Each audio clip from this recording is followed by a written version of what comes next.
Whiskers of the Wild, The Lost Kitten's Journey. The Father Who Never Stopped Calling. Story 23. The Long Walk West. The scar healed slowly.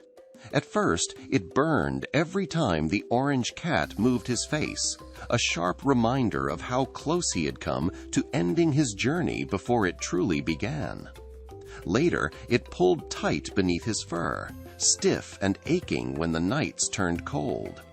Eventually, it settled into his skin, pale and permanent, a line that followed him wherever he went. He stopped thinking of it as a wound. It was a mark of survival. The forest changed as he moved west. The trees grew taller, their trunks thicker, their canopies heavier with shadow. The ground beneath his paws became rougher, scattered with stone and thorn. Rivers split into smaller streams, and hills rose where the land had once been flat. Every step took him farther from the night of the storm, and yet, somehow, closer to it. He no longer wandered. He walked with purpose. The orange cat learned to read the forest the way others read the sky. Broken branches were not accidents. They meant passage.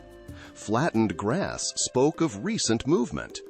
Feathers caught in thorns told him which birds watched from above, which paths were seen, which were ignored.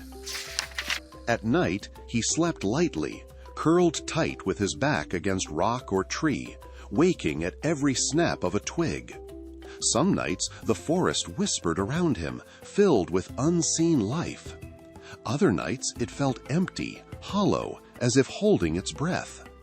Always he listened, and always, before sleep claimed him, he called, "My son?"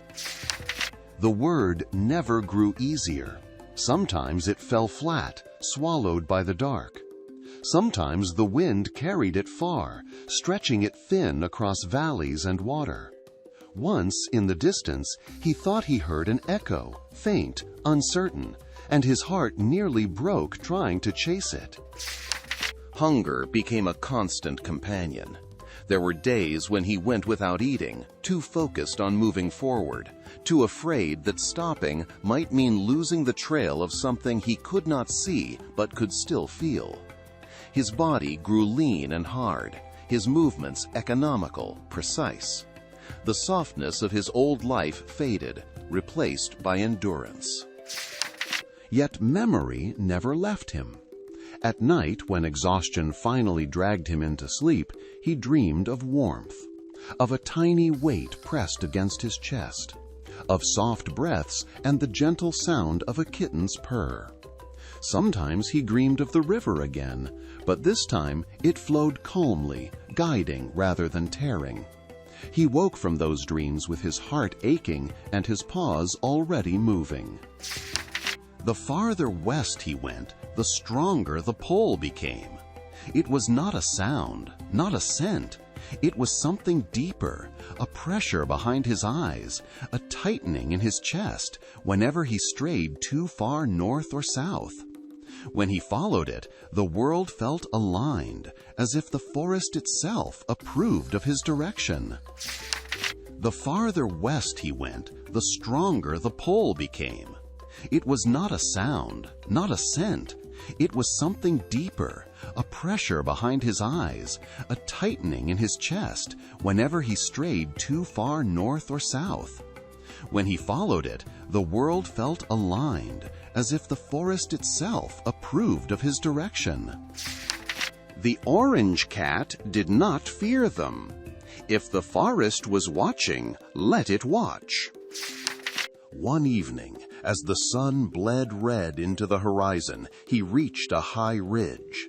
From there, he could see the land stretching endlessly west, rivers winding like silver threads, forests layered in shadow and light.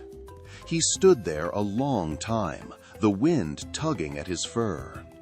"I'm coming," he whispered, though he did not know to whom.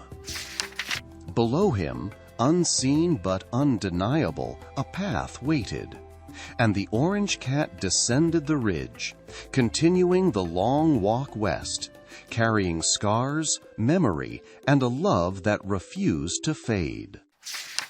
If you enjoyed this video, don't forget to smash that like button, subscribe to the channel, and hit the notification bell so you never miss our next adventure. Your support means the world to us. Let's keep growing together.